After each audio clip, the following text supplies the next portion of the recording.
Bakit gusto mo makipaghiwalay? I'm sorry, Aubrey. Kailan, bakit nga? Sabi mo forever na tayo.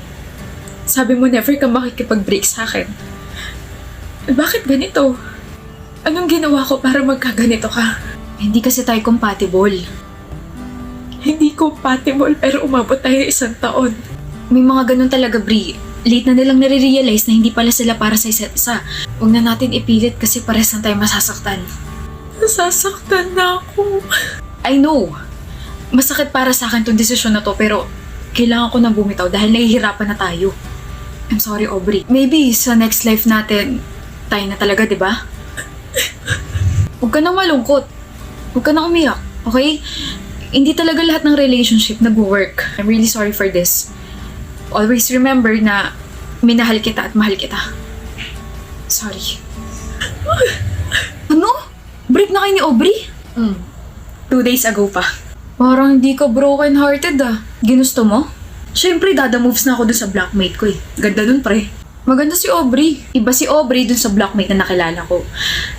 Sobrang, alam mo yun, swak yung personality namin. Parang nag-click agad kami. So nagkagusto ka sa blockmate mo habang kayo ni Aubrey?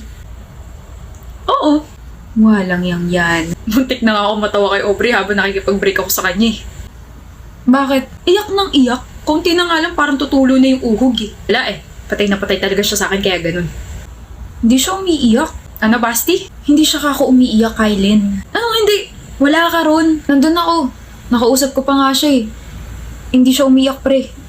Peke yung iyak niya. Breeze. Huh? Basti? Kayo na ka pa nandyan? Oo. Sorry, pero... Huh? Umiiyak ka lang, di ba? Tapos, biglang... Wow, ang bilis namang mag-shift na emotions mo. Hindi naman ako naiyak.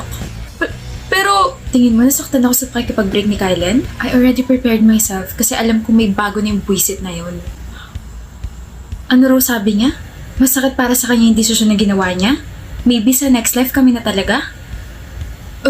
Sarap isuka ng mga kinain ko kanina. Shocks, kinikilabutan ako. Pero bakit ka umiyak kung ganun? Kasi natutuwa si Kylen kapag umiiyak ako. Feeling niya, kinagwapo niya na iniiyakan siya ng mga babae. Tsaka hello, I'm a theater actress. Sayang naman kung